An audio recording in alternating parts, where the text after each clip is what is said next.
Hey everyone, John here from My Solar Home. If you're looking for the absolute best solar panels in 2025, you're in the right place. I've been in the solar industry since 2006, helping homeowners get the best deals on solar. And today I'll be revealing the top 6 solar panels that are leading the pack in 2025. Here's the lineup. The QCell Qtron MG2 Plus 430 watt panel, the Jinko Eagle JKM 440 watt panel, the REC Alpha Pure X 470 watt panel, the Panasonic Evervolt 430 HK2 430 watt panel, and the Maxeon 6 440 watt panel. But which one is right for you? We'll break them down based on real world pricing. Yes, actual numbers, efficiency, temperature, performance, warranty, performance guarantees, wind and snow loads, and even when they are made. And all of this in easy to understand terms so you can make the best choice. Now, visually, all these panels are sleek and aesthetically pleasing. Except for the Maxeon, they all feature complete black on black design, allowing them to blend seamlessly into dark colored shingles on modern roofs. The Maxeon stands out of the others with its white background sheet, gives it a distinctive diamond pattern, a signature that Maxeon actually proudly highlights. And if you're wondering why all these panels are between 430 to 470 watts, there's a good reason for that. Stick around, I'll explain to you why bigger isn't always better when it comes to residential solar. Let's dive in. Now, the latest generation of solar panels in 2025 falls within the 420 to 470 range, a significant jump from the 380 to 410 watt panels we saw back in 2023, 2022. Now, if you're wondering why I'm not covering big wattage solar panels, bigger isn't always better. The really high watt panels are physically much larger, designed for commercial projects and utility scale solar farms. Not only are they harder to fit on a residential roof, but they're typically lower efficiency than these top 6 panels we are reviewing today. Let's look at solar panel efficiency. Who converts the most sunlight into electricity? Efficiency basically measures how much sunlight a panel converts into usable electricity. And here's how our top 6 panels stack up. They're ranked from the most efficient to the least. The Maxeon 6 440 watt panel is 22.8% efficient. The REC 470 is 22.6%. Jinko Eagle 440 is at 22.50%. Number 4 is the Panasonic Evervolt at 22.2%. Number 5, the Silfab Prime 430 at 22.1%, and then QCell is at 22%. Now, in just 50 years, solar panels have gone from around 10% efficiency to the current 22 to 23% range. Space-grade solar panels have reached efficiencies in the high 30s, but it'll really be years before we see that kind of performance on residential rooftops. The next major leap we expect are the perovskite-based solar panels, which could add another 2 to 3% efficiency in the next 3 to 5 years. Next, let's look at real-world pricing. What should you expect to pay? Now, it's not going to be vague estimates, but numbers for a fully installed 10 kW system, about 22 to 23 panels. The costs being ranked from the most affordable to the most expensive panel. So, I look at the price per watt and the total system price. The Jinko Eagle is the most affordable at $2.80 per watt. Total system cost of about $28,000 for a 10 kW system. Next, we have the Silfab Prime 430 watt. That'll retail for about $285 a watt, and a 10 kW system will cost about $28,500. Number 3, QCell Qtron 430 watt panel, $290 a watt, $29,000 for a 10 kW system. Number 4, the REC Alpha Pure X. The REC Alpha Pure RX 470 retails for about $3 a watt, $30,000 for a 10 kW system. Number 5, the Panasonic Evervolt, $3 a watt, same as the REC, about $30,000 for a 10 kW system. And the most expensive of the lot is the Maxeon 6 440 at $3.50 a watt, way above all the others at $35,000 for a 10 kW system. Now, Maxeon panels are the outliers. They are most expensive by a wide margin because SunPower, the erstwhile owner of Maxeon, they have really good self-image. They're good panels, but I don't believe they're that good. All the other 5 panels are priced within a 5% range of each other. Now, the REC and the Panasonic panels come at a small premium over the Jinko, QCell, and the Silfab. And I believe there is a reason for that. Interestingly, Panasonic panels are actually manufactured by REC. So, very similar specs, very similar pricing. Next, let's dive into temperature. How well do these panels handle the heat? Now, let's talk about something that might surprise you. Solar panels really don't love the heat. While they do need sunlight to generate electricity, the higher the temperature, the worse they actually work. Now, in direct sunlight on your roofs, solar panels regularly reach temperatures which are about 30 degrees Fahrenheit higher than the surrounding air. So on a hot 100-degree day, your panels could actually be sitting at 130 Fahrenheit or more, which means that they will produce less power than they would on a cooler day. Now, the industry measures this heat impact using a temperature coefficient, which tells us how much power a panel loses for every degree temperature rise above 77 Fahrenheit. The lower the number, the better the panel performs in extreme heat. Here are our top 6 panels ranked for temperature performance. I've got the panel, the temperature coefficient, and the power loss at 100 degrees Fahrenheit. The REC Alpha Pure RX tops with minus 0.24% coefficient of efficiency. On a 100-degree day, it'll lose about 12.7% of its power output. That's the best of the lot. The Jinko Eagle JKM 440 is next at minus 0.25%. It'll lose a little more, 13.3% on that really hot day.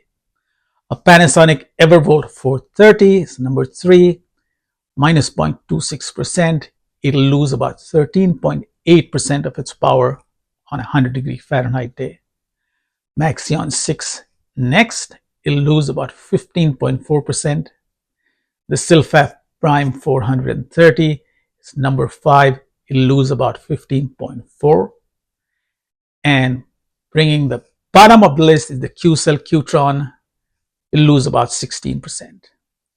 Now, the key takeaway here is if you really live in a hot climate like California, Texas, or Florida, choosing a panel with a better temperature coefficient like the REC Alpha Pure RX 70 will maximize your energy production over time. But if you're in the cooler northern climates, temperature loss isn't such a big issue.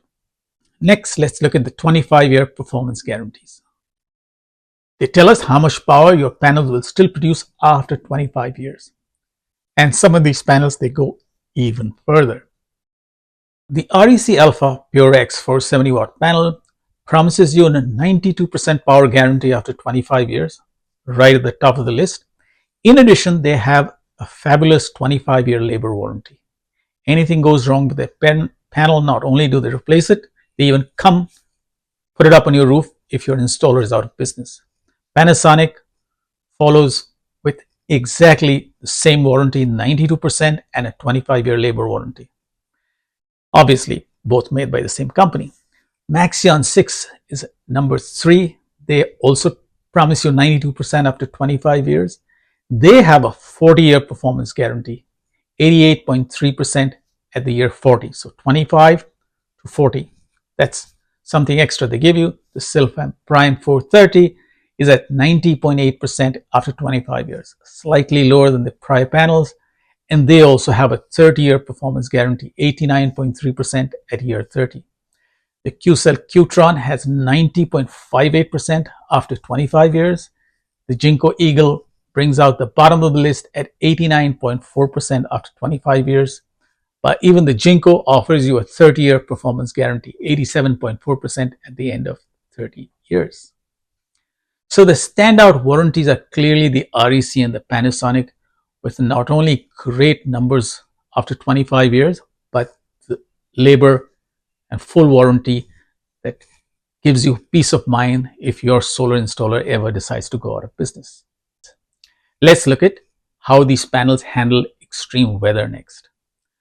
We look at hurricanes and heavy snow.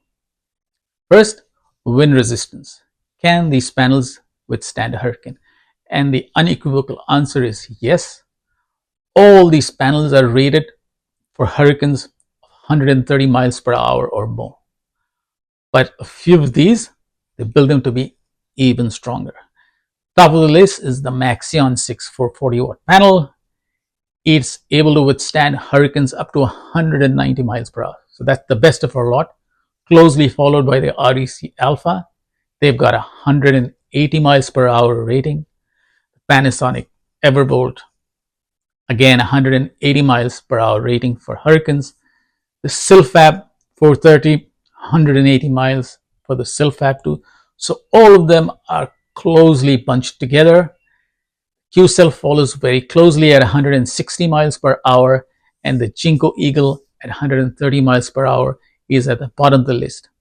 But remember, what this means is all these panels are rated for a level 5 hurricane with wind speeds of 130 miles or more.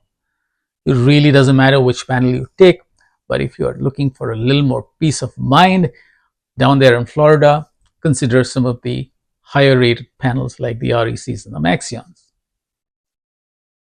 Now, many of you may not know this, but in all these big storms and hurricanes which have hit our country the last few years, solar farms in hurricane hit areas have proven to be incredibly resilient. Many of these farms which power electric companies recovered in less than a day after these storms. Tells you about their reliability and durability. Next, snow load.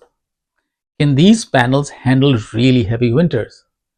Now, for folks like me in the Northeast, snow load capacity is just as important as wind resistance. The heavier the snow, the stronger your panels need to be. And the Maxeon 640 leads with 30-inch snow load capacity. That's the best of the lot. The REC Alpha, the Panasonic Everbolt, and the QCell Qtron all have 29 inches of snow load capability. Very close second to the Maxeon. The Silfab and the Jinko, they're a little lower at 21 inches. With the minimum 21-inch snow load capacity, none of these panels will have issues anywhere in the US, really. And remember, snow tends to slide off solar panels quickly, often much faster than the rest of your roof. A warning here for you, sliding snow can really be hazardous. So you got to be cautious if you have solar panels installed above walkways or entryways. The snow load can suddenly fall down and injure somebody. Next, we look at where these solar panels are manufactured. The Qtron, the Jinko Eagle, and the Silfab all are manufactured out of factories in the United States. Qtron and Jinko, even though they are Korean and Chinese companies respectively, they've set up factories here and everything is now made here. Silfab is a Canadian-based company and they have manufacturing facilities here. REC, on the other hand, is based out of Singapore and do all their manufacturing out of there. Panasonic, understandably, is also from Singapore. Maxeon, which is a US-based company, outsourced their production to Mexico. Ironically, Maxeon, which is the most expensive panel, outsourced their manufacturing to Mexico to keep their costs down. So after having looked at these 6 panels on these 6 parameters across efficiency, pricing, heat resistance, durability, warranties, and manufacturing, here's my final ranking for the top 6 panels. Number 1 is the REC Alpha Pure RX 470, best all-round performance. Number 2 is the Maxeon 6440, top efficiency, premium durability, a little expensive. Number 3 is the Panasonic Everbolt 430 HK2, solid warranty, solid performance, again, great manufacturing. The Jinko Eagle JKM 440 is a budget-friendly choice. That's number 4. The Silfab 430, a strong US-made option, very, very strong. QCell Qtron is the largest among all of these. It lags a little bit in durability, but hey, it's probably the panel you'll see the most around in the US. Now here's a comparison of all the panels in one place. If you're looking for solar panels, don't forget to email or call me. I have partnerships with the best companies in the US. We'll be able to help you with really good solar deals. Thank you for watching. I hope you like this video. Do like and subscribe. Have a great one.